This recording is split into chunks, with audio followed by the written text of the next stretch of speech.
tardes a todas, a todos. Muchas gracias por estar acá, por continuar también luego de una, creo que, ardua jornada de trabajo en esta jornada sobre archivos personales. Estamos reunidos aquí para iniciar el panel de diálogo entre archivistas y donantes. Entonces tenemos la oportunidad de ensayar un diálogo, una conversación que es poco usual en este tipo de eventos, donde van a tomar la palabra y van a estar conversando con representantes de las instituciones que custodian archivos personales, las personas que donan archivos personales, que construyen archivos personales, y tenemos una serie de invitados, invitadas interesantes para conversar. Voy a presentarlos primero y después voy a decir unas palabras más para iniciar el diálogo. Si me equivoco en las presentaciones, por favor, me van corrigiendo. Voy a presentar en primer lugar, acá a mi izquierda está Marcelo Ferreira, que es un activista del movimiento LGBT, un activista histórico, podríamos decir. Marcelo es integrante de varias y distintas organizaciones del movimiento desde hace varias décadas y también participa como miembro de la colectiva asesora del programa Sexo y Revolución del CEDINCI y es uno de nuestros más importantes y queridos donantes de ese programa. También está acá con nosotras Victoria Lopresto. Victoria Lopresto es licenciada en Artes y forma parte del proyecto Archivo Taller Eras Velasco, que tienen una relación con el archivo del IAC. Al lado está Fernanda Eras, que también es licenciada en Artes. Ellas dos tienen un proyecto colaborativo sobre este archivo de María Juana Eras Velasco. Fernanda es sobrina de la escultora y, como les decía, las dos están trabajando colaborativamente en un proyecto de investigación que también implica una relación estrecha con el archivo de IAC, de la UNTREF. Al lado de Fernanda está Laura Batkis. Laura Batkis es historiadora del arte y curadora y está hoy aquí con nosotras porque fue donante del archivo personal de Pablo Suárez al archivo del IAC, que lo voy a decir su nombre completo, el Instituto de Investigación en Arte y Cultura Dr. Norberto Grifa de la UNTREF. Al lado de Laura está Martín Paz, que es licenciado en Letras Clásicas. Martín Paz trabajó durante 15 años en la Sala del Tesoro de la Biblioteca de Maestros y ahora hace ya 5 años, Martín, que estás... 6 años que funge como coordinador general del archivo del IAC de la UNTREF. Al lado está Horacio Tarcus, que me cuesta mucho presentarlo, así que voy a decir que es doctor en Historia, que fue uno de los fundadores del CEDINCI y que es ahora director del CEDINCI. La propuesta de la conversación empieza porque las personas que están aquí en su rol de donantes cuenten un poco acerca de sus archivos, su relación con estos archivos y que cuenten también por qué decidieron y de qué modo decidieron recurrir a las instituciones archivísticas, qué esperaban de las instituciones archivísticas, si quieren contar algo acerca de cómo prepararon la donación, también acerca de cuáles son las dudas, las expectativas que tienen los donantes cuando se acercan a las instituciones. Y por el lado de los representantes de las instituciones que reciben donaciones,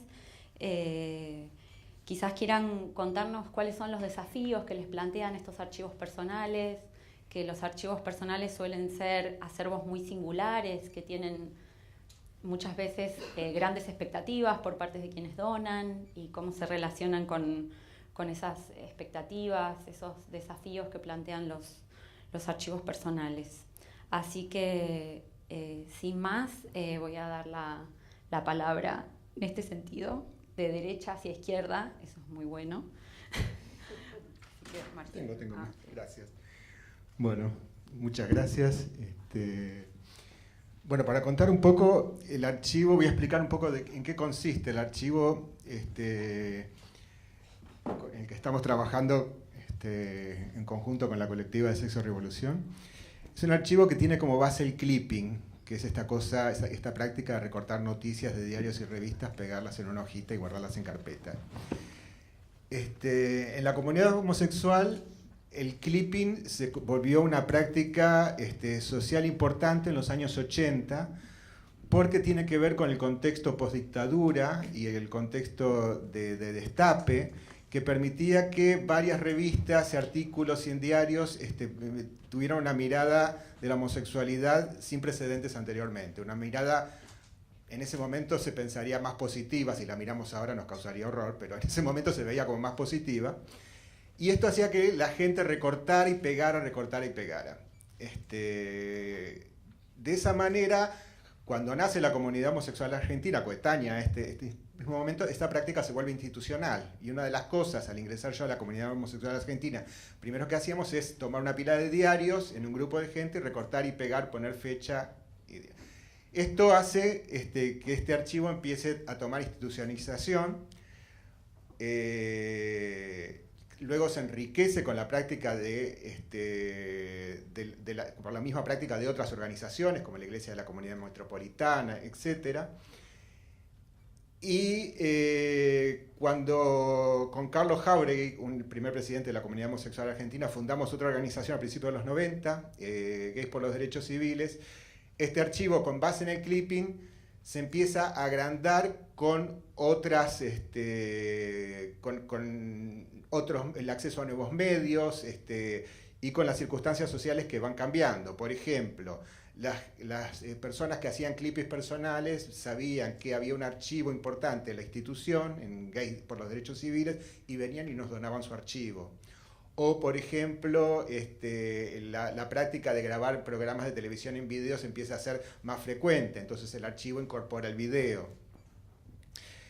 Esto hace que el archivo creciera exponencialmente y del clipping pasara a también incluir, por ejemplo, proyectos de ley de otros países, cartas, toda la correspondencia institucional, o sea, todo lo que vincula, que involucra la práctica de la institución es incorporada al archivo. Con el advenimiento de la digitalización, Gays por los Derechos Civiles, estamos hablando del año 2000, etcétera, desaparece, pero yo sigo trabajando en una organización de activismo internacional que se llamaba la Comisión Internacional de Derechos Humanos para Gays y Lesbianas, y esto me da acceso a través del internet a información de lo que sucede en otros países y me permite hacer lo que se llamaría un clipping digital de noticias y etcétera, lo cual enriquece el archivo y empieza a trascender las fronteras nacionales para abarcar fronteras regionales e internacionales. Frente a semejante volumen y también por el origen del archivo, yo no considero que este archivo sea un archivo personal. Me parece que yo como persona soy una circunstancia en este archivo, que viene de muchos orígenes y de muchas de muchos anhelos de guardar la historia, y además es un archivo que tiene que ver con la comunidad, con una comunidad que ayudó a crecerlo y que es protagonista de ese archivo. Por eso en el momento de decidir el destino del archivo, porque en un momento uno se plantea, bueno, a ver, ¿qué tengo todo este material en mi casa? Por supuesto que investigadores podían acceder de vez en cuando, pero las limitaciones de una persona no son las de una institución. Y por supuesto yo no dedicaba mi vida a la consulta del archivo, me hace plantear, bueno, cuál es el verdadero objeto de este archivo y toda esta práctica archivista y cómo potenciar eso, y en algún momento uno se plantea que tiene que vincularse con una institución. Para un archivo de este tipo, las instituciones posibles eran o una organización de la comunidad, una organización estatal o una organización como el CEDINSI. Mi evaluación personal en ese momento, o sea, yo conocía los límites de una organización de la comunidad. Hay muchos, pero el primer límite es que el archivo no es la primera práctica de la institución. Es la última práctica, y es a la que se dedican menos recursos, a la que se dedican menos posibilidades. Entonces, esto me hizo descartar esa posibilidad. Por supuesto, porque una institución que está velando por los derechos, por promover leyes o qué sé yo, tiene otras prioridades y es válido que las tenga. En segundo lugar, el tema de una institución estatal. Podría ser seductora, pero el tema de los vaivenes, y sobre todo los vaivenes de los presupuestos estatales, hacen que el equilibrio no pueda ser mantenido de la misma manera. Y aunque los recursos de una institución privada son casi tan escasos como los de una estatal, por lo menos en la escasez el equilibrio me parece un poco más homogéneo. Y por supuesto, el principal objetivo es la preservación y la consulta del archivo. Me hizo decidirme por el CEDINSI y la creación de la colectiva. La creación de la colectiva me parece que permitía brindar una mirada comunitaria a un archivo que era comunitario y enriquecerse, le permitía dialogar con otros archivos que tenían que ver con la misma comunidad y que habían sido, o sea, un poco seguía la línea de incremento del archivo, ¿no? Esta línea increyendo que yo venía contando a través de las décadas, la posibilidad de una colectiva la potenciaba. Por eso mi decisión de donar mi archivo al CEDINSI. La donación, por supuesto, el desprendimiento nunca es fácil, y tiene que ver con decisiones. El modelo que yo elegí de donación es la digitalización previa. O sea, yo dono archivo físico cuando es previamente digitalizado y yo me ocupo de la mayor parte de la digitalización. Hay distintos aspectos, por ejemplo, los videos tenemos un acuerdo para hacerlo, o sea, hay distintos, pero básicamente la donación es previa digitalización. Yo me quedo con una copia digital, la institución se queda con una copia digital y también la copia digital puede circular libremente. Esa es la condición de donación. Creo que, bueno, no sé si quedo, no me agoté los 10 minutos.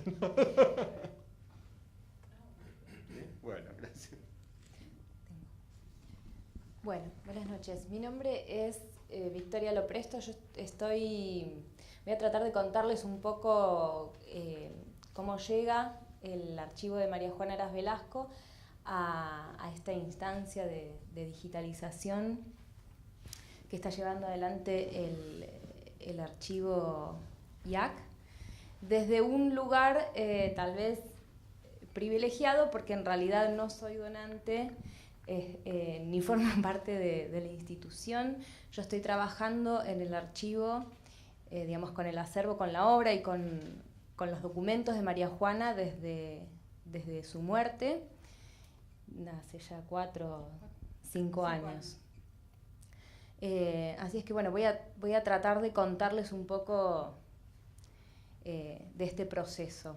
En el año 2010, María Juana sufre una ACV que la deja incapacitada para seguir desarrollando sus actividades, su actividad artística y administrando sus cosas, hasta el año 2014 en que finalmente muere. En ese momento se hacen cargo de poner en orden sus cosas, sus sobrinas, Gabriela Heras, que es escultora, y Fernanda Heras, licenciada en arte.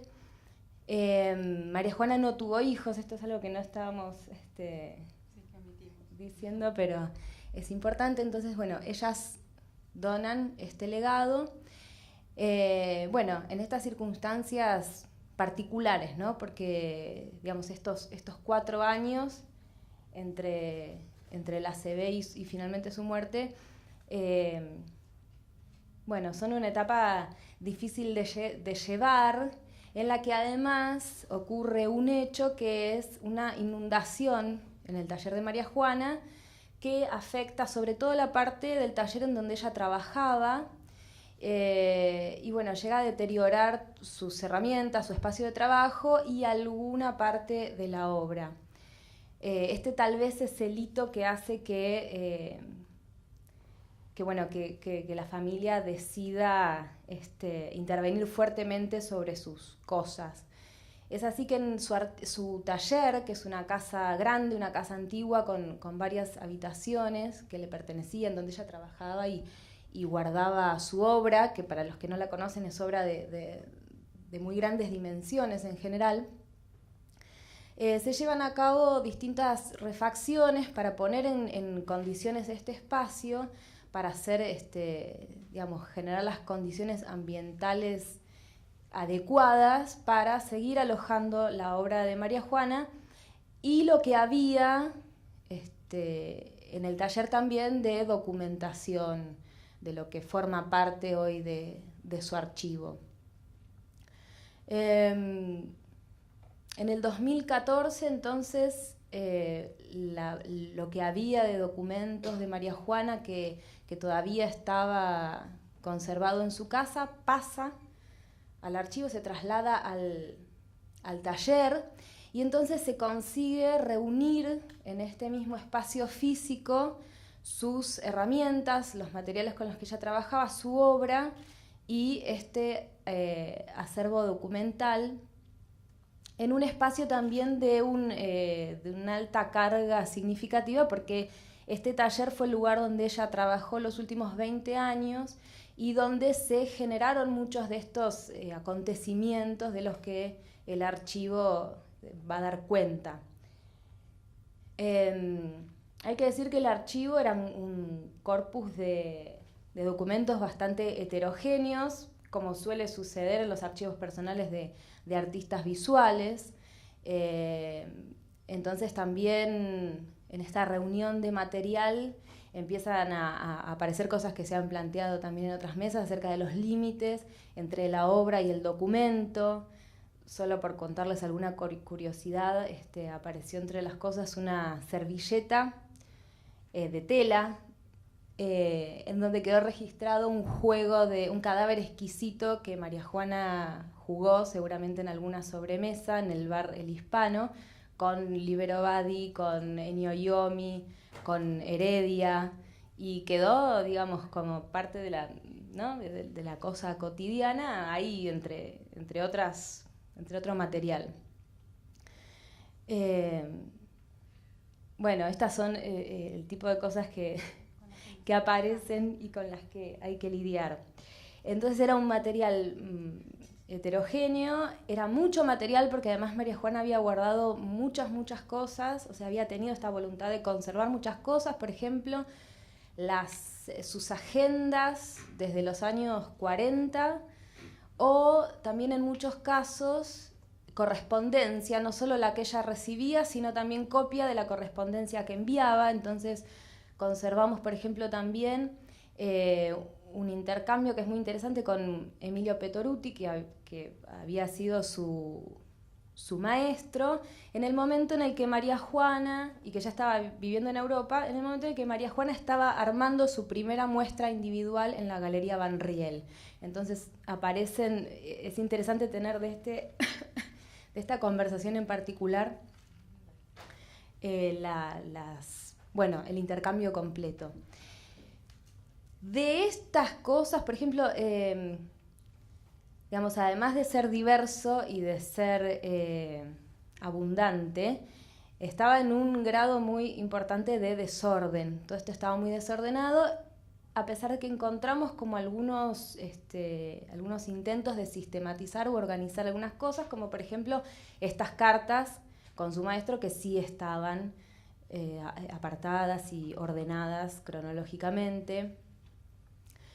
En general estos intentos tienen que ver más que nada con su primera etapa de carrera artística. Aparecen también los recortes de prensa que van cubriendo un poco sus apariciones públicas, sus primeras exposiciones. Entonces esto sí está pegado, organizado. Después ya no, después ya son cajas con páginas enteras o con el diario entero, en un desorden completo. Así es que en los casos en los que se detectó esta voluntad de organización, este criterio, digamos, se respetó este criterio original y después, a partir de esta reunión, de todo el material se fueron organizando, se fueron clasificando los materiales, a la vez que se daba respuesta a distintos requerimientos que iban surgiendo de parte de distintas instituciones, curadores, investigadores, de exposiciones, por ejemplo, que incluían la obra de María Juana y algunos proyectos también muy importantes de restauración de la obra, donde su archivo cobra un rol fundamental. Ya les contará eso un poco mejor Fernanda, en donde el registro, por ejemplo, fotográfico que ella hace del proceso de realización de algunas obras, una patrimonio del Museo Nacional de Bellas Artes, la otra forma parte de la colección del Museo de Arte Moderno. Este registro que ella hace y una cantidad de documentos de gestiones, que incluso ella, para restauración que ella en vida había comenzado, bueno, resultan sumamente útiles para encarar la restauración de estas obras que, por el tipo de técnicas que utilizan, son siempre complejas. Bueno, un poco con esta, detrás de toda esta actividad y todas estas tareas o proyectos que se van presentando, es que, y con todo el material reunido en este espacio físico del taller, con la voluntad expresa de mantenerlos reunidos y de conservarlos, y además de ponerlos en acceso, abrirlos para que tengan acceso cualquier persona interesada en investigar la obra de María Juana, es que, digamos, este trabajo y este equipo de trabajo va tomando forma y va tomando un nombre que es el de Archivo Taller Heras Velasco. Bueno, como les decía, desde el principio estuvo claro que uno de los objetivos principales de este archivo debía ser el poder abrirlo y darle acceso público.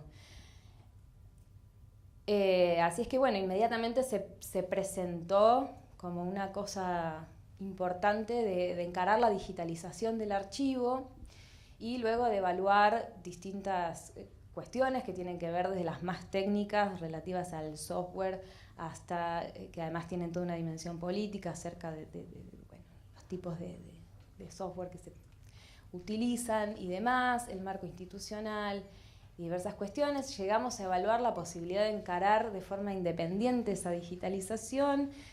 Llegamos a la conclusión de que es una tarea realmente muy compleja y muy costosa, y en ese momento es que tomamos contacto con el archivo del instituto, que en el año 2018, que era cuando estaba presentando el archivo sus primeras colecciones y archivos digitalizados. Nos interesó sobre todo porque además el archivo del IAC se forma y crece como un archivo de archivos.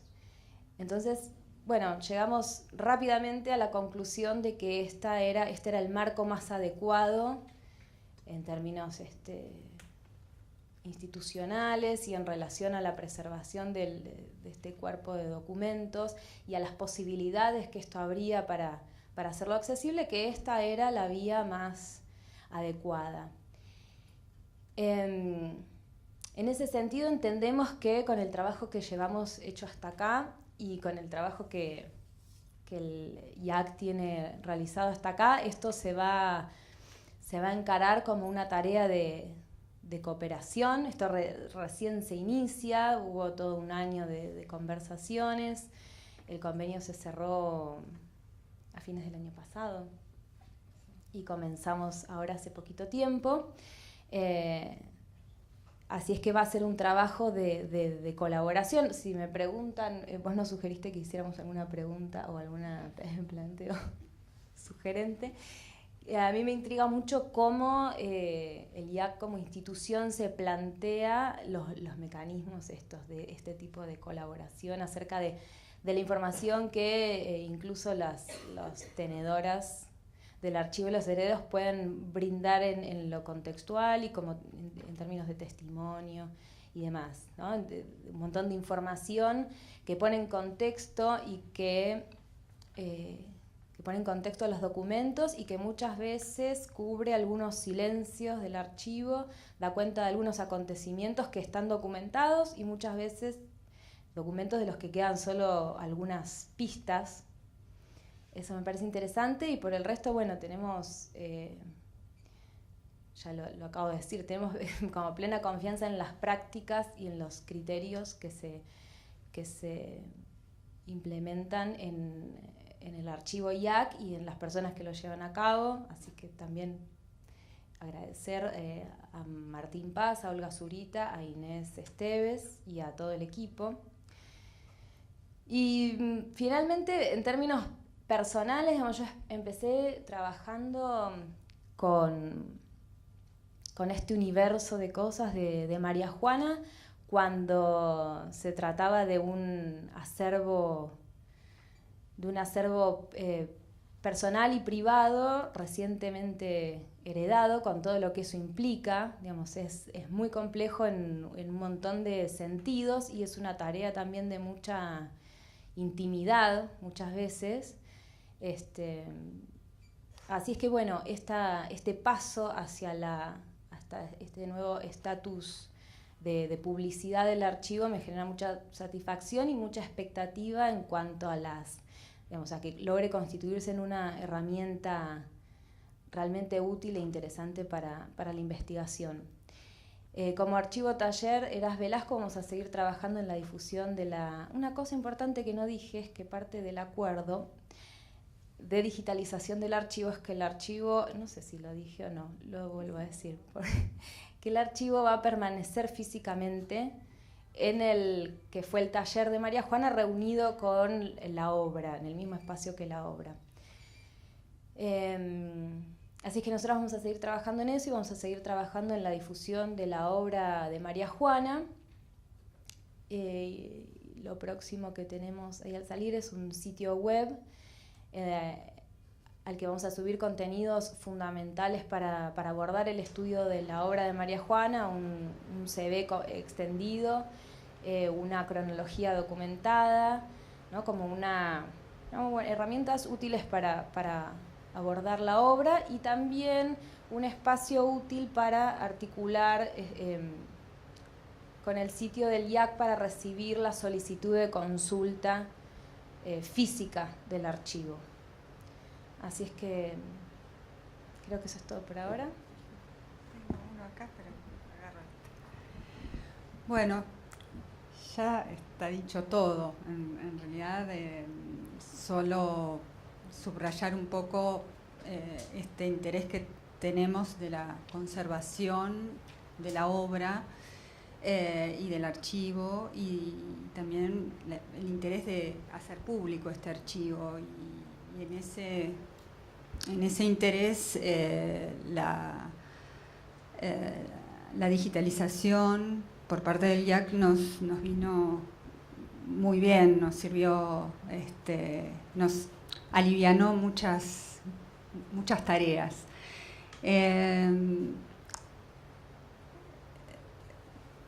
La necesidad que tengo yo específicamente de todavía mantener digamos, el archivo junto con la obra tiene que ver con motivos personales, pero también con la necesidad de gestionar la obra de María Juana y en ese punto, digamos, los ejemplos, hay dos ejemplos específicos en estos años en que estuvimos trabajando que tienen que ver con la restauración de obras del patrimonio público.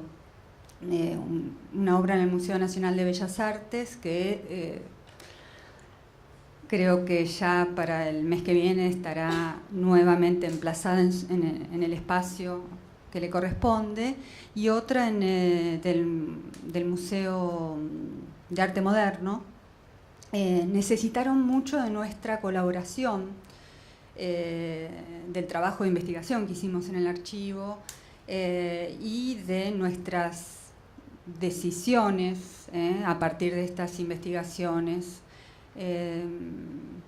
Bueno, tanto para la obra del Museo de Arte Moderno, que en realidad hay gran información sobre todo el derrotero de esa obra que fue amputada de su lugar y de emplazamiento,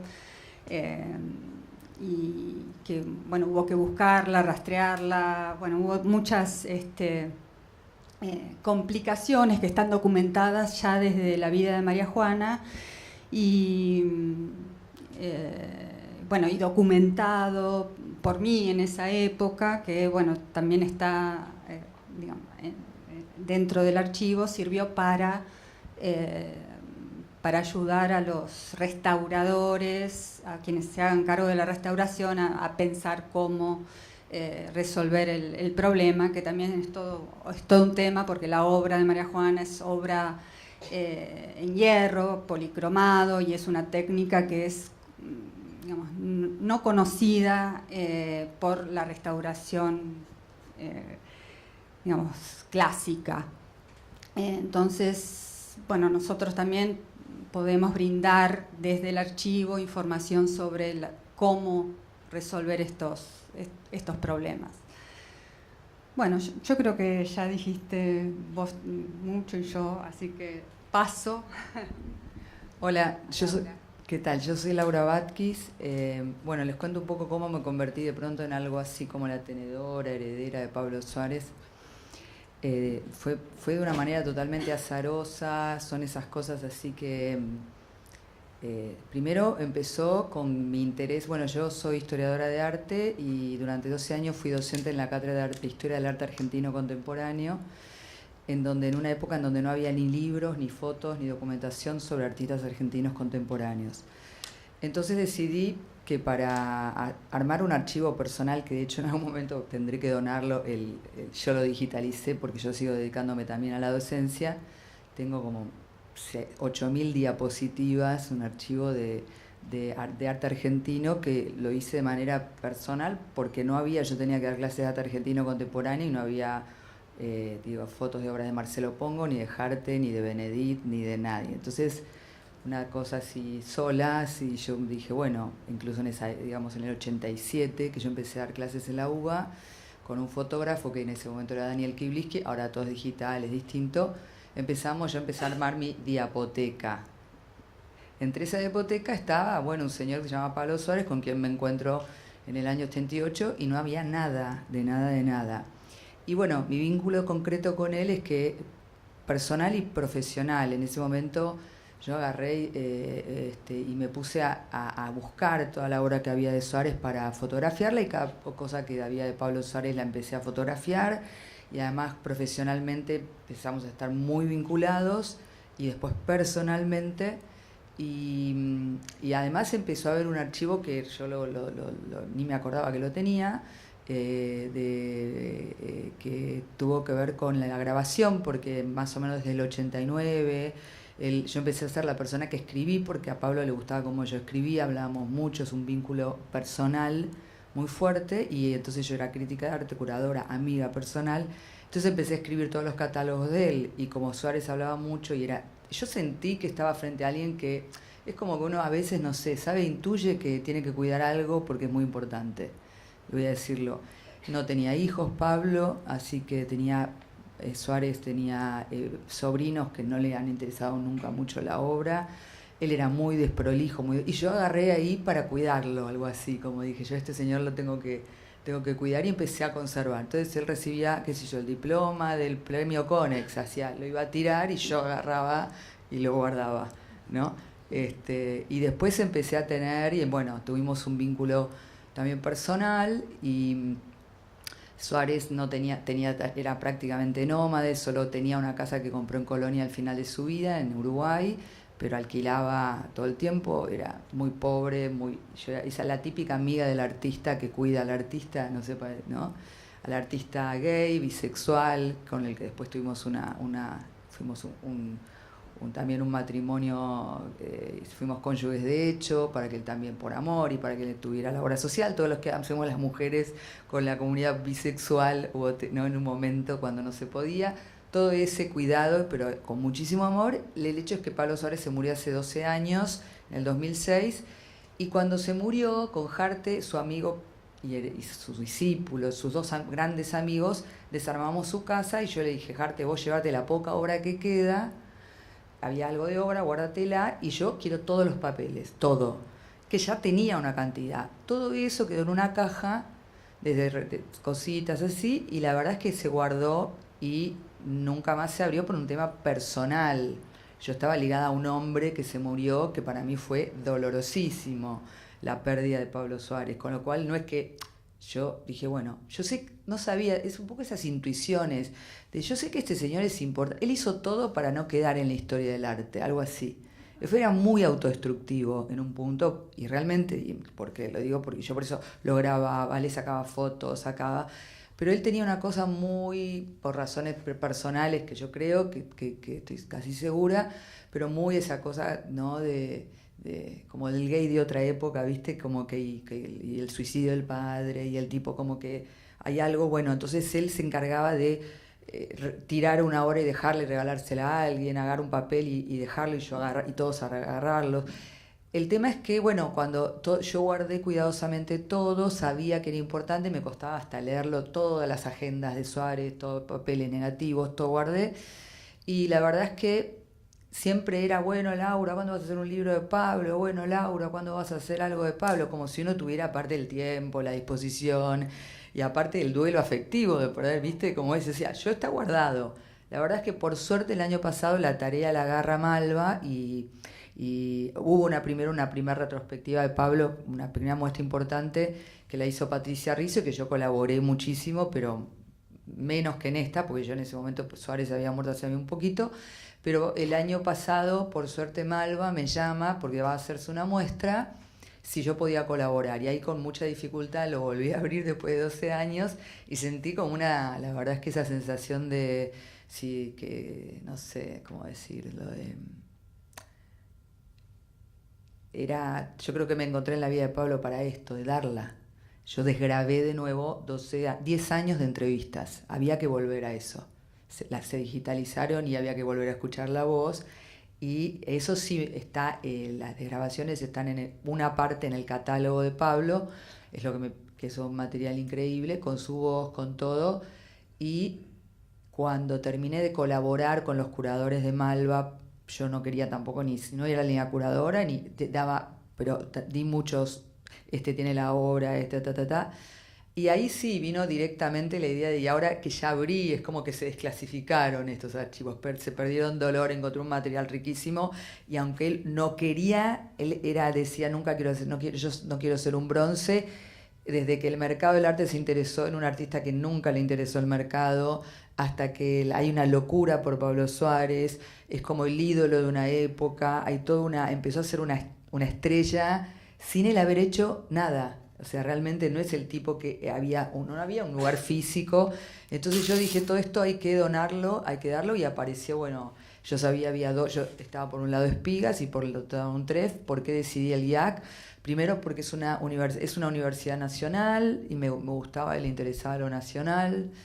Y ya sé que igual está la Universidad de San Martín detrás de Espigas, pero bueno, me pareció que estaba Diana Wechsler, lo conocía Martín Paz, me gustó la manera en que ellos trabajaban, y en mi caso la donación fue un desprendimiento total porque di el físico. Ni siquiera dije, no es que yo me quedé, no pedí que la digitalizaran primero, sino que agarré, fui, firmé el convenio, hicimos un convenio y me desprendí.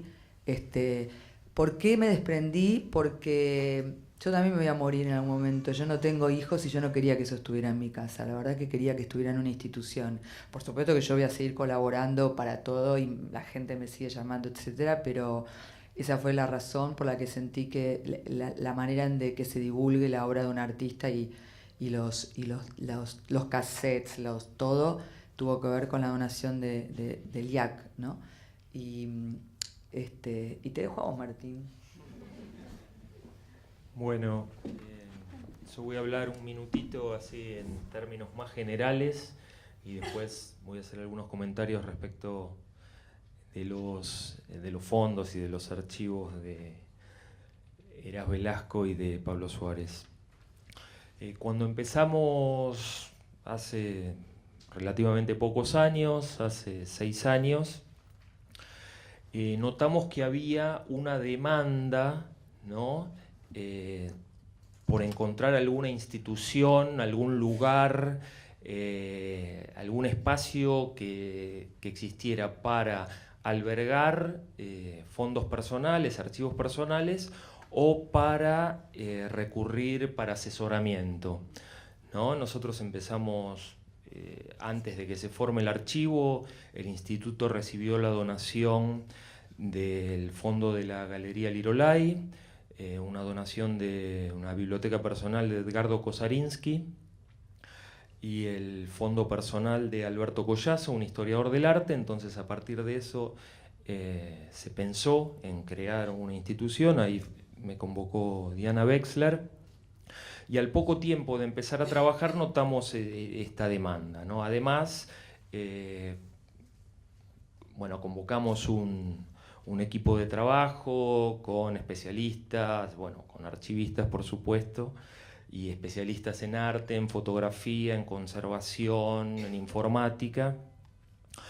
Y al poco tiempo de empezar a trabajar, empezamos a recibir consultas y ofrecimientos de nuevos fondos. Participamos en reuniones con tenedores de fondos y vimos que había mucha gente que empezaba a valorizar este montón de papeles, fotos, cassettes que habían estado ahí guardados en un armario o en una caja en el galpón, en el fondo del jardín. Y en muchos casos era gente que tenía una intención de hacer algo con eso, de crear una institución, una asociación civil, de darle un destino. En muchos casos, en un primer momento, la iniciativa era una iniciativa personal, de formar una institución a partir de eso. En otros casos era simplemente una idea de hacer algo, acercarse a algún lugar sin saber muy bien qué.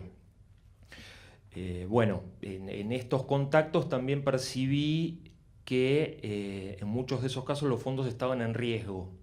Eran fondos que se estaban deteriorando rápidamente y que esta indecisión de tomar medidas así de estabilización o de preservación se tornaban bastante urgentes. Entonces empezamos a hacer un poco de pedagogía y proselitismo para que los tenedores de fondos por lo menos se acerquen a instituciones, ¿no?, a Espigas, al CEDINCI, a una universidad, a una biblioteca o al IAC, para tomar conciencia y tomar decisiones al respecto. Bueno, en ese momento nosotros hasta ese momento estábamos trabajando con fondos que nos habían donado. Pero vimos que uno de los resquemores de muchos de los tenedores era el tema de desprenderse hacia una institución que podía tener las mejores referencias, pero que tampoco eran muy conocidos, y bueno, y con todo lo que implica también la decisión de donar un fondo. Entonces ahí seguimos una política institucional de la que nosotros estamos convencidos, pero que sabemos que hay opiniones diferentes al respecto, que es establecer diferentes tipos de convenios con estos tenedores de archivos, que son amigos, familiares, investigadores, ¿no? Como digo, rara vez el fondo llega como los niños expósitos en una canasta en las novelas, ¿no? Generalmente el fondo es un artefacto tripulado, y en la tripulación vienen estos marineros, ¿no?, los familiares, los investigadores. Entonces, bueno, ahí las 3 modalidades que pensamos fue, en los casos en los que había una donación directa, bueno, se formaba un convenio con un una contraprestación y pautas y plazos de gestión, ¿no? para realizar la gestión de ese fondo, la digitalización, la difusión. Pensamos en otro tipo de convenio, que es el convenio de digitalización, que digo que en este caso es donde algunas instituciones tienen ideas diferentes, por la que la contraprestación que obtiene el archivo IAC es la posesión de una copia digital de ese fondo.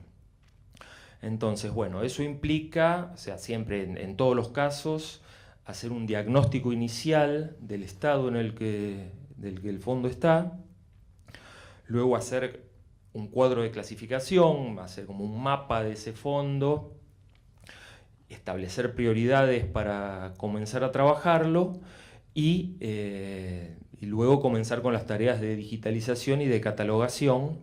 Y en estos casos el fondo permanece en el lugar, en el destino, en el domicilio que el dueño del fondo quiere disponer.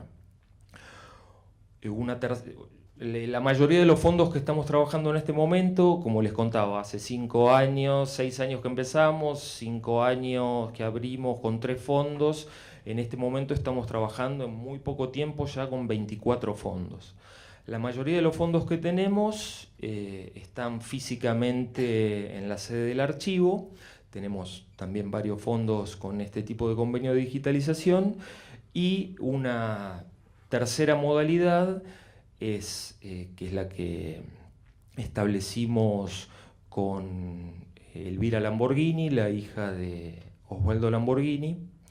Es un convenio de comodato, o sea, el archivo físico está en la sede del IAC, pero tiene una guarda provisoria. Eso nos permite a nosotros, bueno, al estar en la sede, trabajarlo con mayor agilidad.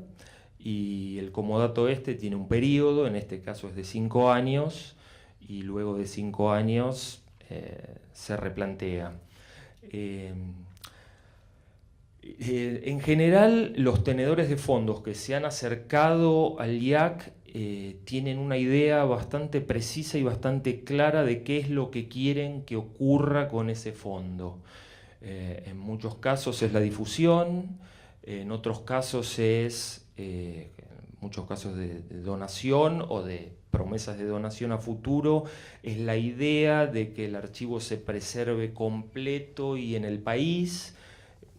A veces también una de las condiciones es que sea una institución pública, ¿no?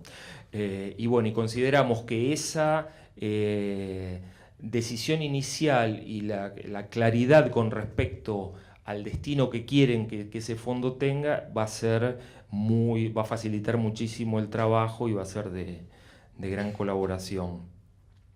Bueno, y con respecto a lo que me decía Victoria, o sea, una situación que nos pasa todo el tiempo cuando empezamos a trabajar es que necesitamos recurrir a los tenedores, a los anteriores tenedores o los titulares o los familiares o la gente que ha trabajado con esos fondos para recuperar información. Entonces son una fuente permanente de consulta, siempre haciendo las salvedades, ¿no? Y teniendo en cuenta que la memoria es tramposa y que a veces esas informaciones que podemos recuperar a través de los testimonios de gente muy cercana a los productores de esos fondos, debe ser investigada, chequeada, y hay que intervenir y tomar decisiones respecto también a esas informaciones que se nos proveen, ¿no? A veces hay que esa información directamente citarla como la palabra de alguien, ¿no? O a veces simplemente manejarnos con rangos.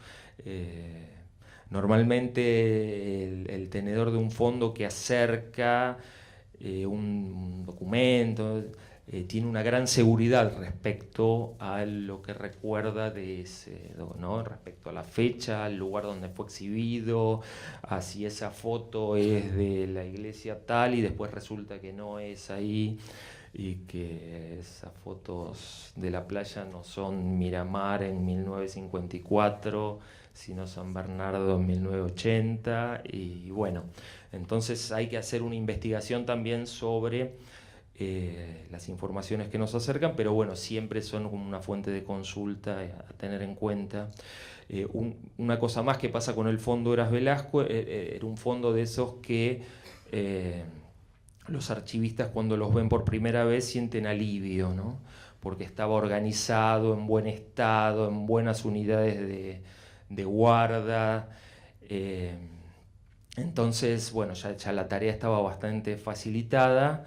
En el caso del fondo Pablo Suárez, de Laura, no, los materiales estaban perfectos, no habían sufrido ningún tipo de deterioro, ni por hongos, ni por insectos, ni por nada, pero bueno, estaban como ella contó, puestos en una caja y cerrados, y bueno, ahora estamos trabajando, y bueno, algo que podemos hablar después si se presenta, que es con respecto a las políticas de difusión, eso, y las políticas de difusión respecto de material sensible.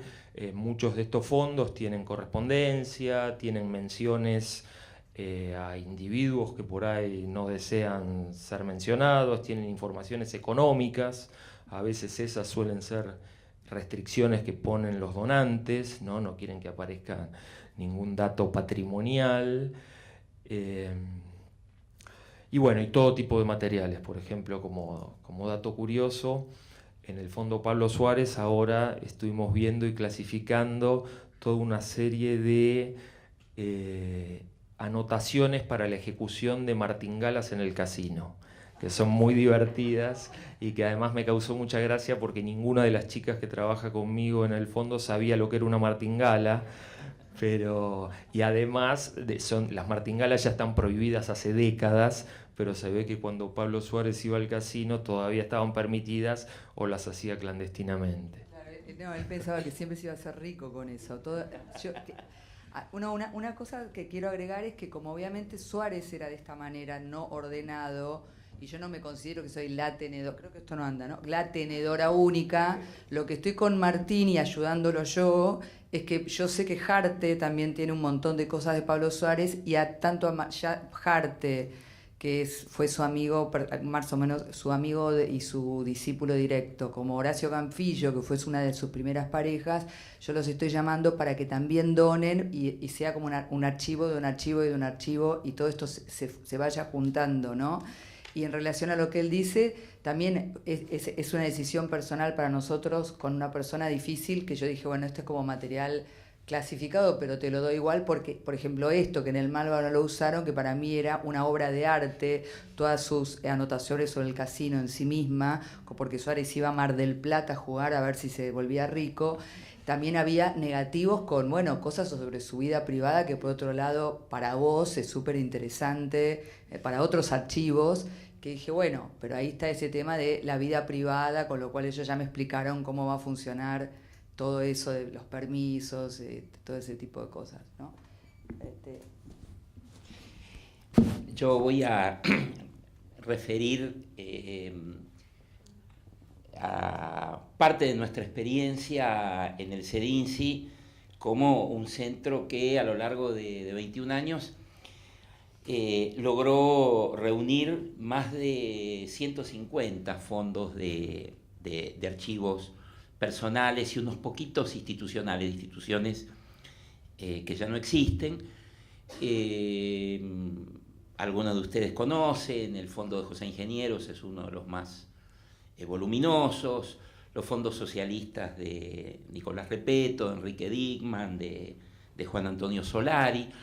Hay un núcleo de fondos de escritores y editores comunistas, Héctor Agosti, Raúl Larra, Samuel Schneider, Fernando Córdoba Iturburu, también crítico de arte conocido en el mundo del arte. Liborio Justo, Milcíades Peña, Silvio Frondizi, Salvador Medina Onrubia, del mundo del anarquismo, Herminia Brumana, también del universo del anarquismo, el fondo de un editor y escritor, Samuel Blusberg, un fondo fotográfico elaborado por un fotógrafo amateur, Alfredo Alonso, que fotografiaba sobre todo marchas y movilizaciones, parte del fondo histórico fotográfico del diario La Razón, bueno, algunas figuras conocidas y otras figuras desconocidas, no sé, militantes de base, un fundador de bibliotecas populares en un pueblo de la provincia de Córdoba. Son muy variados, y las experiencias de recepción y de gestión de los fondos también son muy variadas. A mí me gustaría referirme en estos pocos minutos a ciertos problemas que nos plantean este pasaje, digamos, de lo privado a lo público, esta institucionalización de fondos que entraña toda una serie de problemas, ¿no? Requiere remover toda una cantidad de obstáculos, porque claro, los ejemplos que se analizaron hasta ahora son los ejemplos virtuosos.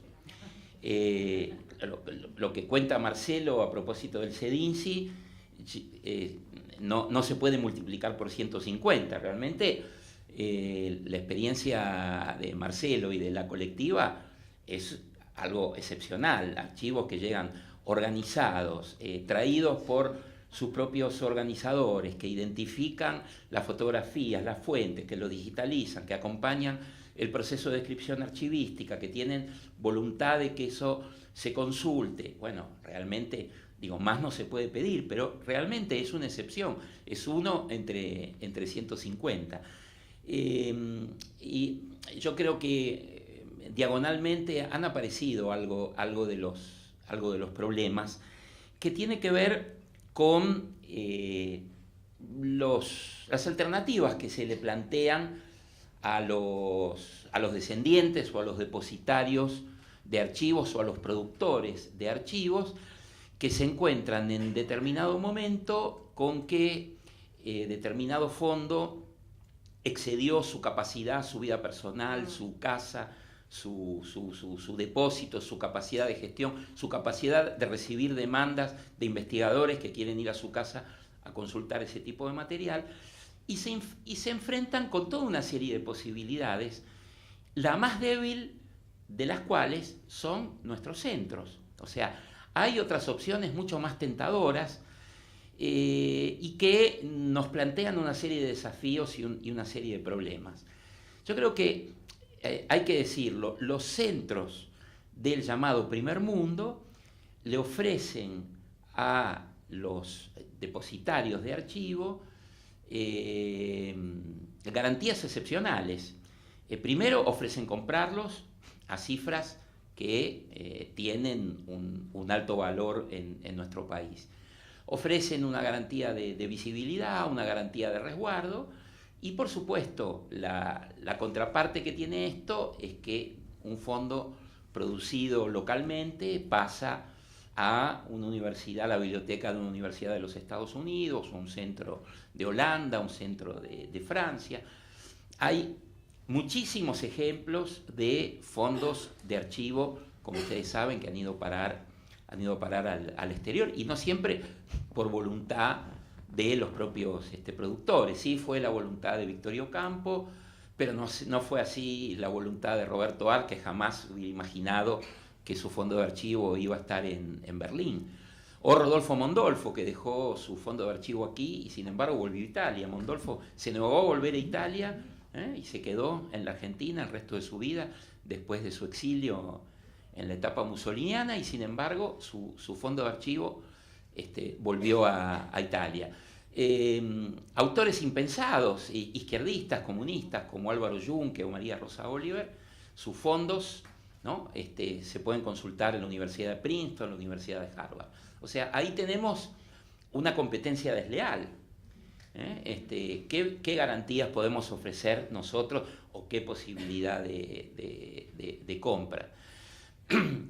Hay una opción que todavía es mucho más peligrosa para la integridad de los archivos, que es la venta parcelada o por lote en remates o en librerías. Nosotros hemos perdido archivos, fondos integrales que se han venido rematando a lo largo de toda la historia de nuestro país.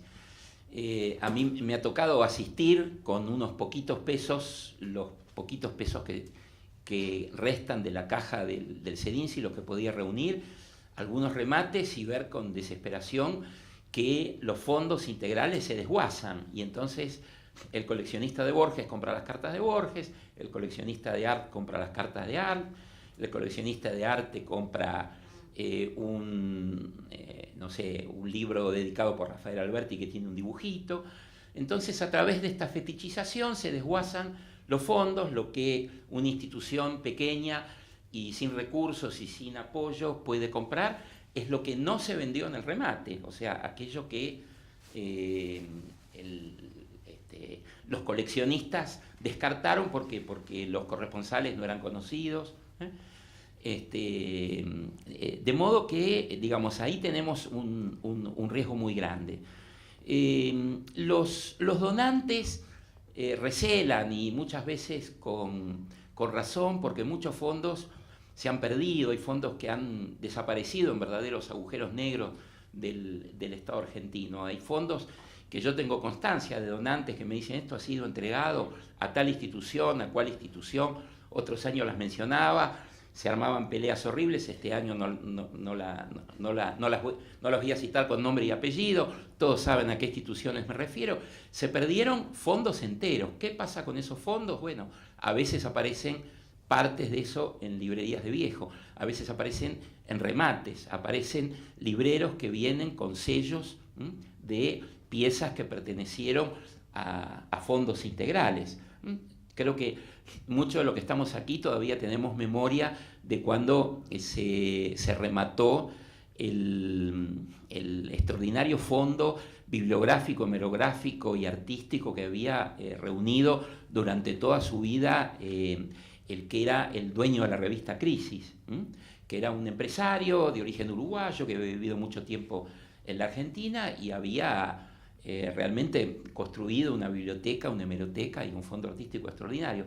Eso se remató en un rematador porteño muy conocido y se vendió por lotes, y esas colecciones son reconocibles a veces por los sellos, por la FB corta, que es Federico Vogelius.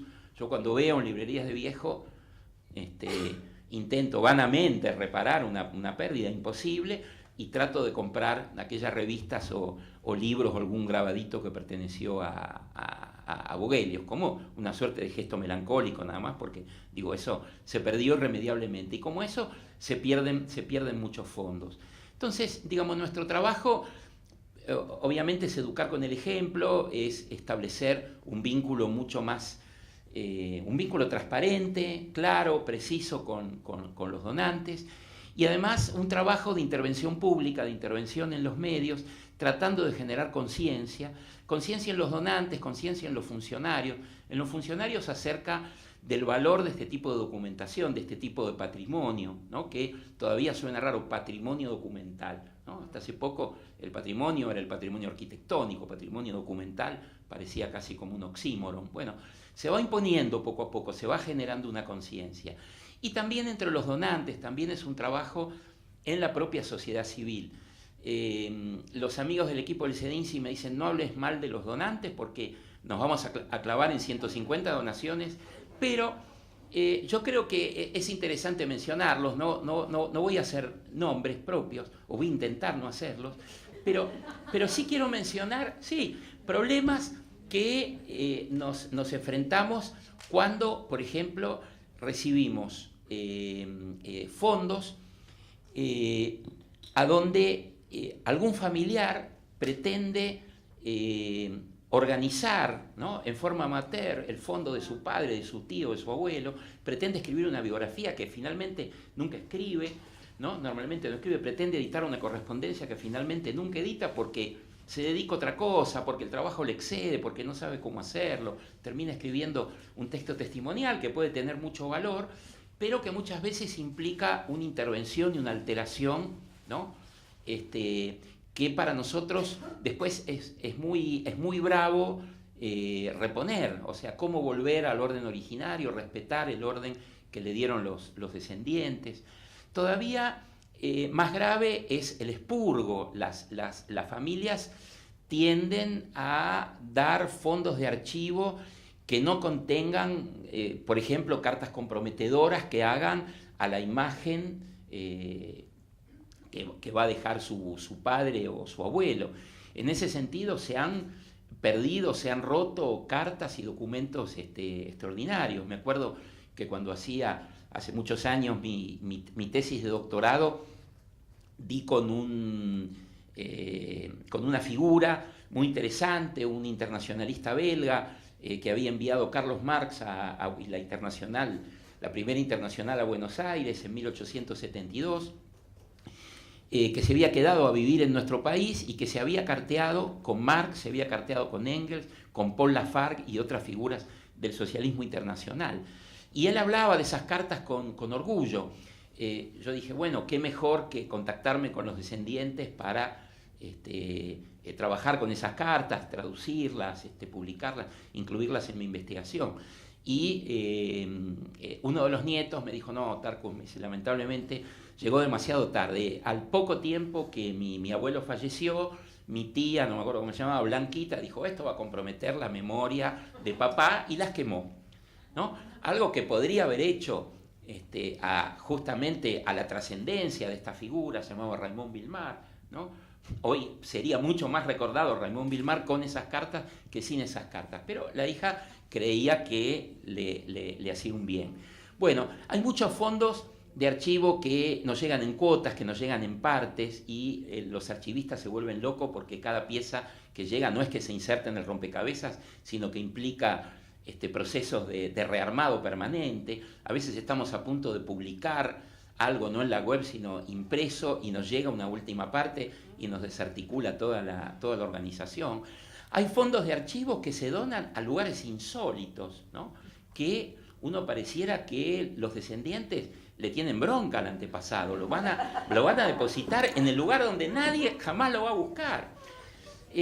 Hay descendientes que entienden que el archivo debe ser, el fondo debe ser fragmentado, ¿no? Ustedes habrán leído quizás, hace un tiempo nosotros informamos la recepción del Fondo de Archivo de Liborio Justo. Hace pocas semanas la Biblioteca Nacional informa la recepción del Archivo Liborio Justo.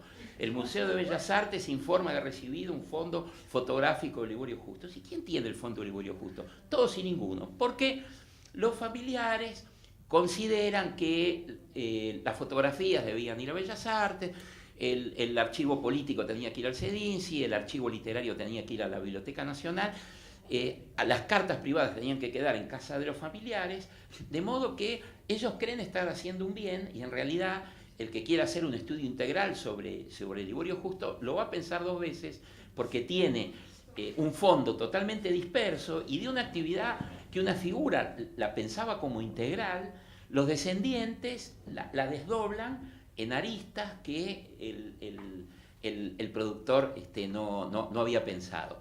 Bueno, en este sentido creo que nuestro trabajo no solamente tiene que ver en establecer condiciones más transparentes, ofrecer garantías de accesibilidad, de ordenamiento, eliminar cualquier sospecha que muchas veces existe de que las instituciones hay cierto material lo van a expurgar porque lo consideran, no sé, políticamente inconveniente o poco interesante, ¿no? Hay múltiples fantasías por parte de los donantes, a veces basadas en experiencias nefastas, en procesos de donación. Y al mismo tiempo, digo, de predicar con el ejemplo, hace falta, digamos, un trabajo público, una intervención sobre los medios, intervención, bueno, un espacio como realmente celebro que le dé lugar a una discusión acerca de los donantes, los posibles contratos de donación, las distintas experiencias, la apertura que necesariamente tienen que tener las instituciones cuando, por ejemplo, tenemos algunos casos concretos, hay donantes que dicen, por X tiempo yo no quisiera que estas cartas o estos papeles se vieran, y uno tiene que saber respetarlo, hay que ponerlo en los contratos de donación. De modo que es un área sumamente espinosa, tenemos que aprender de las experiencias exitosas y de las experiencias malas. Tenemos escasísima legislación, por eso de algún modo los archivos se van afuera del país, los archivos se dispersan. Muchos de nosotros, o casi todos, somos investigadores y seguramente hemos tenido que ir a casas particulares y tratar de sustraernos del pacto que el depositario nos impone, que es: te facilito los documentos, pero vas a hablar bien del tío, del abuelo, del padre, ¿no? Y si vas a escribir una cosa que no me guste, entonces no te presto el próximo material. O sea, tenemos todavía un camino muy largo para recorrer en este proceso, digamos, de institucionalización y de algún modo de desprivatización. En este camino me parece que lo mejor que podemos hacer es pensar formas jurídicas, formas de contrato y sobre todo predicar con el ejemplo, como digo, hacer, digamos, buenas experiencias de organización, de descripción, de accesibilidad, de modo que podamos tener en el futuro, digamos, pactos más fluidos, más transparentes, más productivos entre los donantes y las instituciones. Gracias.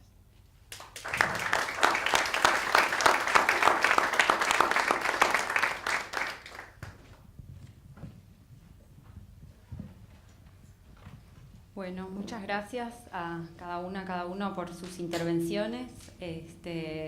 Agradezco especialmente la intervención un poco aguafiestas de Horacio, porque si no iba a dar como una idea errada, me parece, acerca de cómo es trabajar con archivos personales y cómo es este vínculo, que idealmente es un vínculo de cooperación y de diálogo y enriquecimiento mutuo, pero también es un vínculo y un camino que está lleno de asperezas, problemas, y así como los archivos son personales, que eso implica una cierta forma de singularidad, los acuerdos también tienen que ser, ¿no?, singulares, específicos, y hasta donde las instituciones también pueden flexionarse 1.000.000 de veces o no, como las instituciones también van marcando un camino, poniendo límites.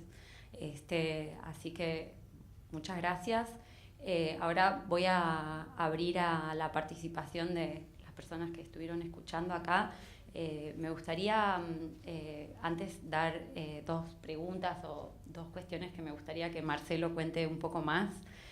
Primero, porque por conocer un poco el archivo de Marcelo, es un archivo que tiene todo un programa organizativo para su conformación, y entonces invitarte a que cuentes un poco acerca de cómo se organizó cuáles eran los criterios con los cuales vos guardabas y organizabas esto, y también quizás alguna de las archivistas del CEDIN si también quiere decir algo acerca de esto. También agradecer que me hayan convidado a participar acá, Eugenia Sic especialmente, pero todo el equipo. Y también me gustaría que cuentes, Marcelo, que describas un poco más tu archivo y que de pronto, quizás contando cuáles son las cosas de las que más te cuesta desprenderte, sea como una forma de aproximarse a cuáles son las partes más valiosas para vos, pero también colectivamente para el archivo, y decirles que está disponible a la consulta pública todo lo que Marcelo donó hasta ahora, y que es un acervo riquísimo para quienes estamos investigando sobre las memorias sexodisidentes y feministas.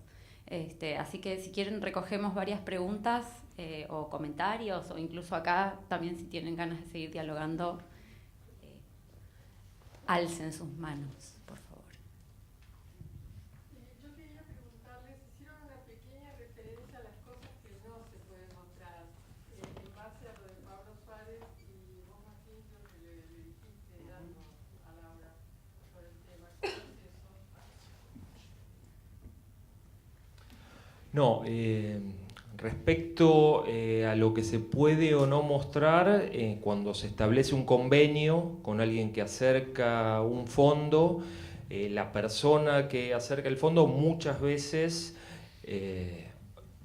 puede firmar una autorización para que todo sea publicado, o puede establecer algunos límites en la difusión. Ya puede deberse a informaciones privadas que no quieren que se conozca, o diferentes ítems, algunos de los que mencioné, ¿no? En algunos casos informaciones comerciales, en algunos casos menciones a terceros. En general eso se trabaja en cada uno de los convenios, más allá de las restricciones legales generales que abarcan a todos la difusión de cualquier fondo, ¿no? Si me permitís agregar algo con respecto a eso, en relación con el archivo, que yo estoy donando a CEDINSI, o sea, cada archivo, como decía Naira, tiene su particularidad, y este es un archivo filtrado por organizaciones activistas, digamos, que fueron quienes los hicieron crecer con una intención de cambio político-social, digamos, y está basado en la premisa que lo privado es político. Entonces no tiene filtro para nada, digamos, o sea, no se lo permite tener. Bueno, vos te referís al archivo digital, que es el más estructurado, digamos. O sea, porque en realidad... O sea, el archivo se desdobla, o sea, cuando se digitaliza, por supuesto, el archivo físico alimenta al digital, pero el digital lo excede en mucho, digamos, ¿no? Por todas las cosas que se han ido incorporando que solo tienen soporte digital. La estructura del archivo físico tiene que ver con cómo manejar el volumen de archivo, ¿no? Estas carpetas empiezan a estructurarse en forma cronológica cuando ya es inabarcable. Ustedes van a ver las primeras carpetas, las más antiguas, por ejemplo, era el clipping, el recorte en una hoja en blanco y no se sabe ni a qué revista pertenecía, ni qué fecha tenía, etc. A medida que esto va creciendo en volumen, es necesario datar y es necesario hacer la referencia. Y esto es lo que hace la estructura del archivo en general, y es lo que influye luego al archivo digital, que tiene la misma estructura. O sea, primero la datación, luego el soporte, si tuvo un soporte físico, y luego ciertas palabras claves que ayudan a identificar. En general, cuando yo veo otros archivos digitales, se ve la tentación de clasificar un poco, me hacías recordar, Horacio, esto que vos decías, ¿no? Las fotografías por un lado, los videos por el otro, las revistas por el otro, y esto lo que impide es el diálogo entre los distintos soportes. Cuando yo archivo en base a la datación, por ejemplo, una revista con un anuncio de una conferencia, dialoga con las fotografías de esa misma conferencia o con el video. Entonces, la datación, que es lo más neutral en cuanto a la estructura de un archivo, es lo que permite ese diálogo con las formas, con las distintas variantes del archivo. Y después no me acuerdo qué más me habías preguntado. Y lo que más me cuesta, lo que más me cuesta es el volumen, digamos. Claro, yo creo que todo el archivo me parece que es importante. O sea, no creo que algo tenga mayor o menor importancia que otra cosa. Creo que lo importante en sí es la sustancia, es lo que dice. Y esto, por ejemplo, yo comparo, hay un archivo también en la comunidad muy importante que tiene otras características, el archivo de la memoria trans, que ha sido muy... que tiene mucha publicidad en este tiempo, pero es un archivo que está dedicado a la conservación de la memoria de una comunidad. Hay una diferencia. Entonces hay fotografías, tiene que ver con una estructura comunitaria la que se reproduce ahí. Entonces una de las encargadas de ese archivo me preguntaba, bueno, ¿en qué resolución digitalizás vos lo que incluís en el archivo? Yo digo, mira, mi archivo tiene cosas que vienen en un mensaje de WhatsApp, sale, o sea, como venga, porque lo importante no es conservar una fotografía en formato digital, lo importante es conservar el contenido. Y yo creo que eso es lo que más valoro del archivo, el contenido y la posibilidad de diálogo y la reconstrucción de una secuencia histórica de un movimiento en función al material de ese archivo. Y el desafío es el volumen, digamos, la digitalización siempre presenta el desafío del volumen, ¿no? Y de abordar los distintos medios, ¿no? El video, etc. ¿Preguntas? Comentarios. Bueno, yo hoy lo estuve contando, soy fotógrafa desde los 80 y tengo un archivo de 45.000 fotos que sacamos con mi marido del 79 al 89. Y bueno, en ese momento, en los 80, se me ocurrió comprar carpetas, comprar los folios que eran carísimos y ordenar ese archivo. Entonces está catalogado, pero bueno, hace unos años, cuando se crea el espacio para la memoria IEM, le ofrecí las fotos y empezamos a digitalizar, y yo me volví loca porque la mayoría de las fotos no las había visto en positivo nunca, porque nosotros, o sea, en la época de la dictadura no se publicaban y después, bueno, en una revista o en un diario sale una o dos fotos. Entonces, bueno, yo empecé a enamorarme de todo lo que significaba tener todo eso y me compré el escáner de Nikon antes de comprarme la cámara digital. Y empecé a digitalizar y a ofrecerlos, justamente digitalicé toda la parte de derechos humanos y demás. Así fue que, bueno, yo las digitalizo muy bien y entonces puedo ver los personajes. Así fue que lo descubrí a Carlos Jáuregui con una bandera en los 80, y justo había visto que Gustavo Pecoraro estaban preparando un libro y la película, y le dije, mirá lo que encontré. Y bueno, está en un negativo, está chiquitito en entre medio de toda la gente, pero, o sea, para mí esto es importantísimo para nuestra historia. Justamente lo que dice Darkus tiene razón. O sea, a mí me ofrecieron, un coleccionista yanqui me ofreció, a través de otro coleccionista argentino, me ofreció comprarme $1 cada foto, eran $45.000. Y yo dije que no, porque yo no quiero que salga del país.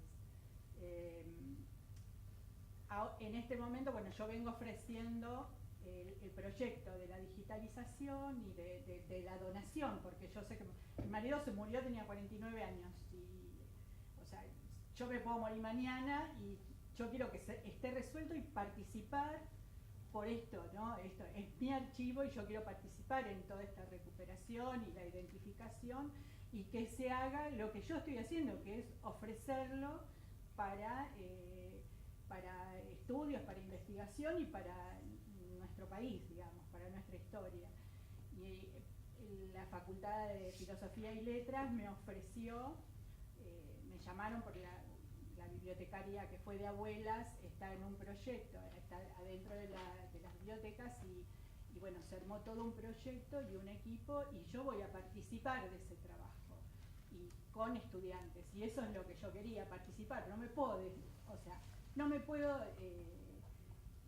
desenganchar de este proyecto. Y a mí me parece que, bueno, yo voy a tratar de tentar a otros fotógrafos, que conozco algunos que tienen todo en bolsas, todo en bolsas mezclado, que es una catástrofe, porque, o sea, muchos dicen, no, yo no quiero ni abrirlo, porque se encuentran con esto. Entonces me parece que engancharlo por el lado de que va a trabajar con ese y formar parte del equipo de trabajo es una buena forma de seducir a las personas que tienen ese material, porque desentenderse es difícil. ¿Alguien quiere intervenir o alguien más quiere? Eugenia, por favor. Ya que pidieron que hable alguna de las actividades. No, simplemente porque, digamos, la invitación a Marcelo, llegué tarde a la primera parte de la exposición, digamos, no tengo más que palabras de agradecimiento por permitirme trabajar en su archivo, digamos, que además me parece que ejemplifica, digamos, varias de las problemáticas enfrentamos a veces y que son todas muy actuales, digamos. En primer lugar, el esfuerzo por reponer, digamos, la fragmentaria documentación de una comunidad, digamos, que muchas veces también ha tendido a no quiero hablar por la disidencia sexual generalizando, pero sí que es una comunidad que muchas veces, digamos, el archivo también era una amenaza, digamos, el archivo también, el quedar registrado, el mostrar, digamos, el hacerse visible, no bajo las formas en las que se quiere ser visible, digamos, también era un riesgo, digamos, y esto es parte de los cambios, digamos, que hoy también él esté participando de un intercambio entre archivistas y donantes, digamos, también tiene que ver con que hoy en día, digamos, la visibilidad también llegó a la instancia de que esos papeles son, o esas imágenes, o esos videos, o esta documentación digitalizada es valiosísima. Después, por otro lado, porque Marcelo también tiene mucho olfato en cuanto a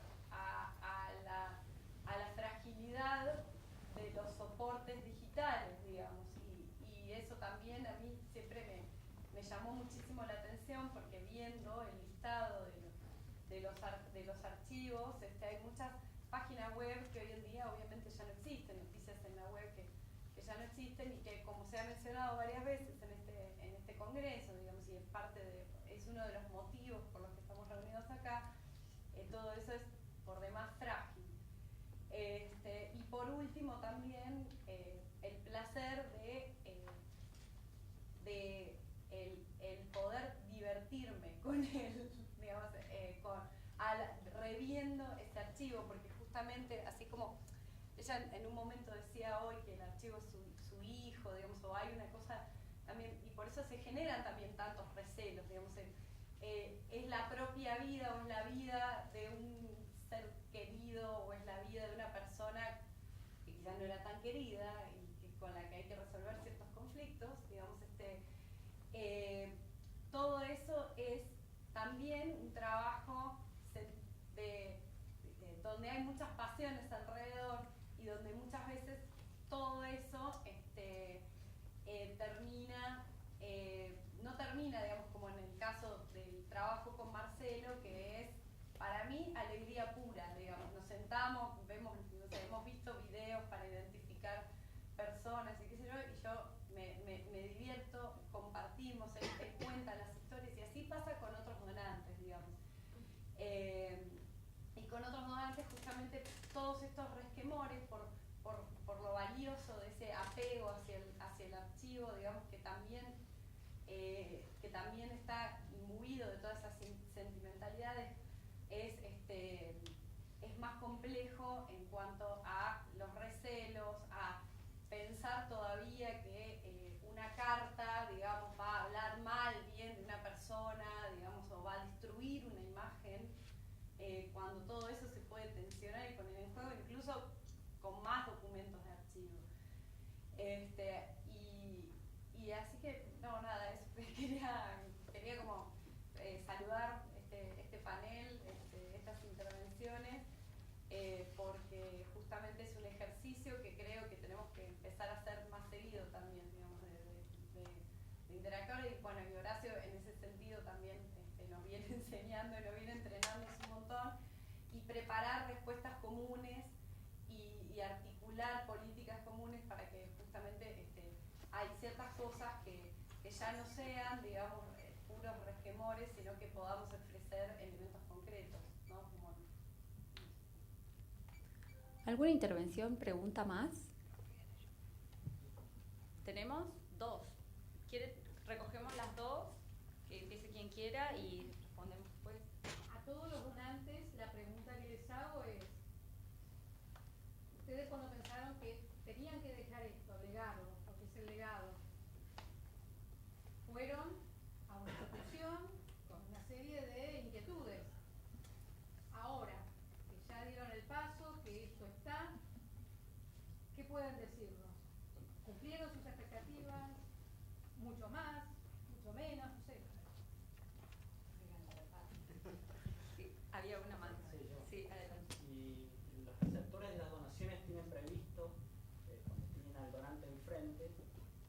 sea alguna especie de entrevista que quede grabada, que cuente la historia del archivo, para colaborar a la mejor comprensión, ¿no?, de la recepción de esta donación. Bueno, a tu pregunta creo que de mi lado ya la contestó Eugenio, ya, tanto como se divierte ella, me divierto yo. Pero esto tiene que ver no solo con el archivo, sino con la historia del origen del archivo. O sea, el activismo que nosotros hacíamos con Carlos Jauregui era un activismo lúdico. Lo hacíamos porque era importante hacerlo, porque tenía que ver con una comunidad, pero sobre todo lo hacíamos porque nos divertíamos. O sea, y lo mismo me pasa con Eugenia. Y la verdad que al acercarme a la institución, donar mi archivo y etcétera, todo esto es un plus que excede mis expectativas. O sea, yo no lo hice para divertirme, lo hice porque me parece que correspondía un archivo comunitario que tenga un destino de acceso público, digamos, ¿no? Era una cuestión política. Y la diversión es un plus, pero ese plus es muy valioso también.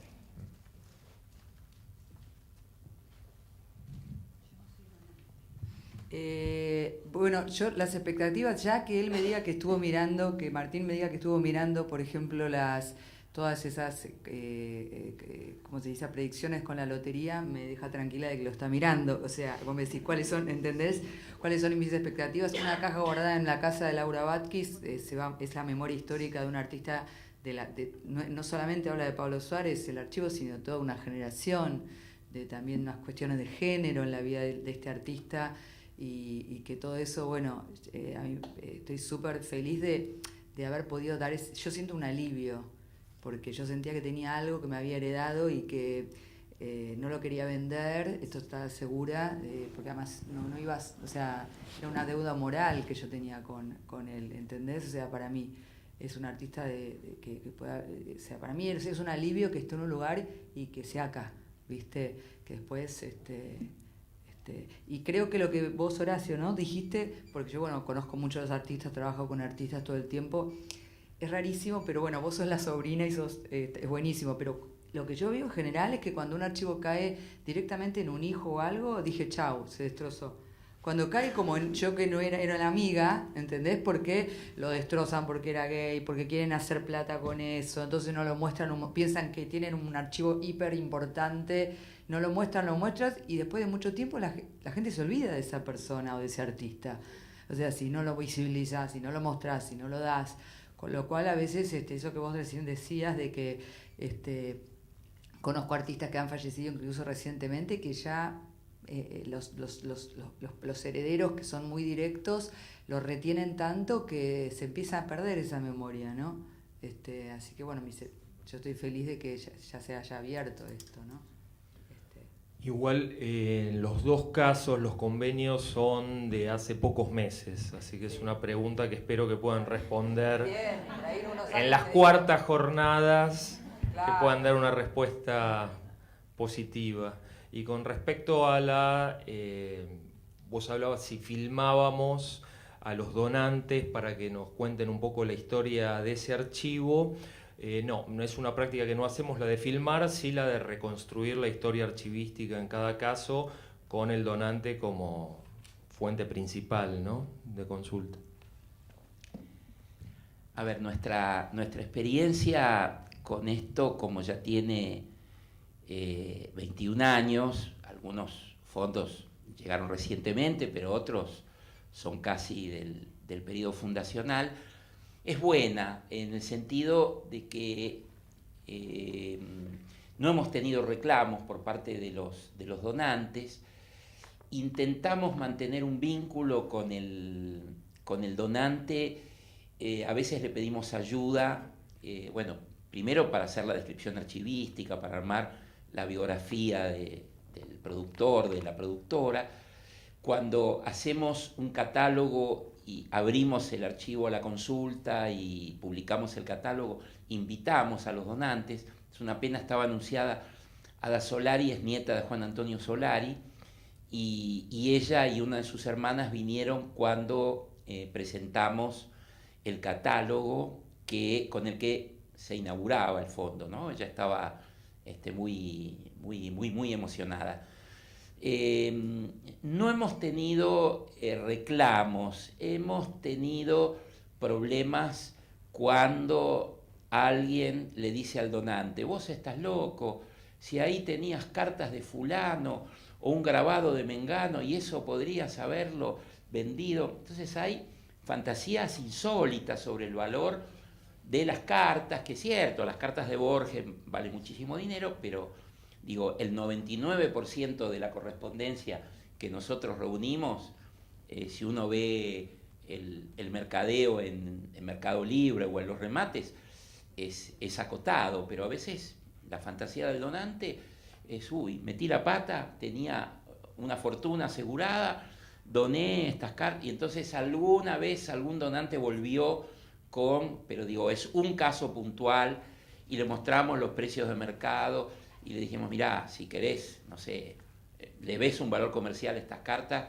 decinos cuál es el valor comercial, no nos saques el material, a pesar de que el contrato de donación está firmado, pero tampoco queremos, digamos, generar problemas, porque la verdad que para nosotros sería horrible que alguien dijera, bueno, yo le pedí que me lo devuelvan, no me lo dieron, yo en realidad no fue con mi consentimiento, las di por error, bueno, ese tipo de cosas que podrían suceder porque uno no puede hacer un contrato de entrada con una descripción exhaustiva de todo lo que hay.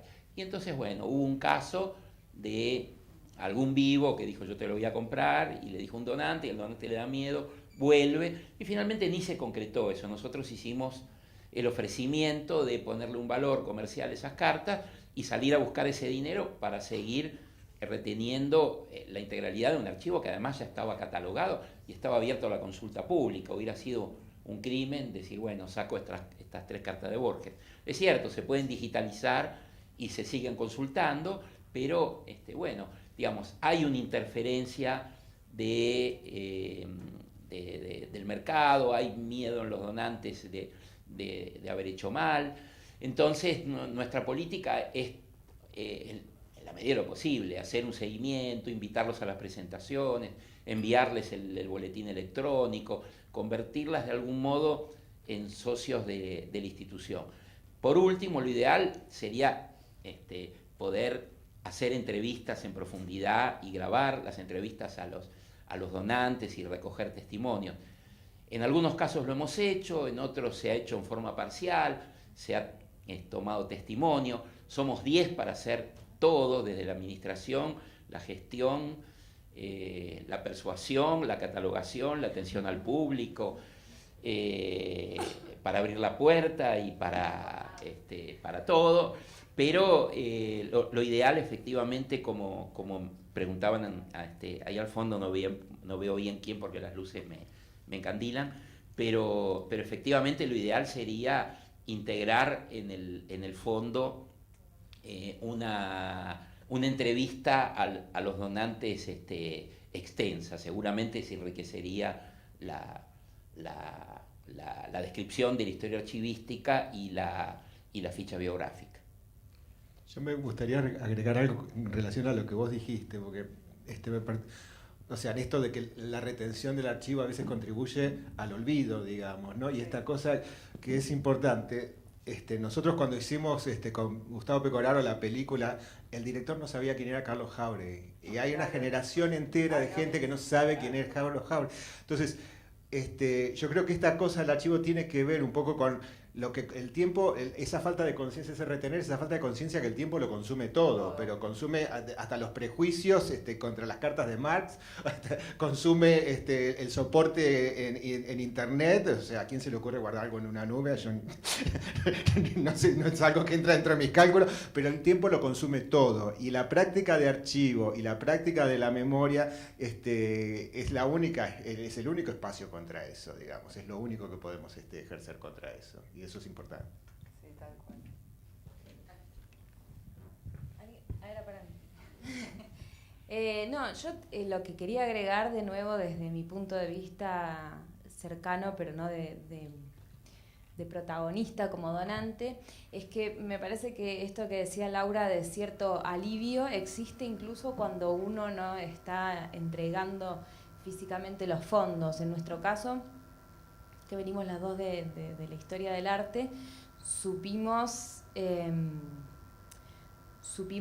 digamos, trabajar con este material de tal forma en que no sufriera daños profundos y que fuera útil, accesible, es decir, estas ideas fundamentales de mantenerlo reunido en buenas condiciones de conservación y con un cierto orden que permitiera abordarlo, digamos, es fundamental, pero también que a través de todo este proceso aparezcan nuevas miradas y miradas también de otros profesionales, porque nosotras no somos archivistas, que van a bucear, a trabajar, a abordar ese archivo con esa finalidad y no con otras, como por ejemplo la de realizar un libro o digamos otros proyectos que surgen a partir del archivo, que muchas veces, y esto nos ha tocado muchas veces llevarlo a cabo, ¿no? Como atravesar un archivo, sacar de ese archivo, consultarlo, más o menos ordenado, pero consultarlo, sacar lo que nos interesa para una publicación, para una exposición o lo que fuere, y ese archivo queda digamos en ese mismo estado y con ese desorden y bueno, para lo que encuentre el que venga atrás. Digamos, esta forma de abordaje siempre es tranquilizante y digamos, también permite, es liberador en el sentido de seguir adelante con otro tipo de gestión y de tareas que tienen que ver con la difusión, con la restauración de obra, incluso obra que como decía Fernanda, forma parte de colecciones públicas y que uno esperaría, digamos, que todo este proceso espontáneamente se llevará a cabo en estas instituciones. Muchas veces no sucede así, entonces requiere de la gestión del archivo y de la obra. En ese sentido, para nosotros es valiosísimo que todo ese, como decía, ese universo material de obra, herramientas y documentos permanezca reunido, incluso también para quien venga interesado de afuera, ¿no? A querer investigarlo. Así es que me parece que también tiene una cuestión bastante liberadora y bueno, y en el caso también yo lo he podido vivir de cerca también, bueno, en qué medida también los archivos es muy difícil, así como en el caso de un artista es muy sutil, muy delgado el límite entre la obra y el documento, en este tipo de archivos también, que además en general me parece que es muy común en los artistas visuales que no son archivos conformados con una intencionalidad ¿no? de orden, de estructura, sino que son registros de cosas que están muy atravesados por lo personal y este legado para la persona que debe hacerse cargo en un primer momento es una carga muy pesada, incluso hacerse cargo de la obra, que uno supone que es un patrimonio valioso, incluso en términos económicos, se convierte en la mayoría de los casos y rápidamente en una cosa muy difícil de sostener. Entonces este tipo de vínculo, de relación, de convenio con este tipo de marcos institucionales es muy valioso y bueno, y comparto la idea de que es importante también que nosotros estamos todo el tiempo en contacto con herederos de otros artistas y muchos tienen esta ilusión de que lo que tiene un valor desproporcionado, económico, y lo guardan como quien tiene un plazo fijo ahí en el banco, y muchas veces no tienen idea de que ese desorden de cosas que quedó en una habitación le puede interesar a alguien, porque muchas veces esa gente se dedicó a otras cosas y no tiene dimensión del valor que tiene este material. Así que me parece que este tipo de relaciones son siempre provechosos. Si les parece bien, cerramos por hoy. Muchas gracias y para mí un aplauso.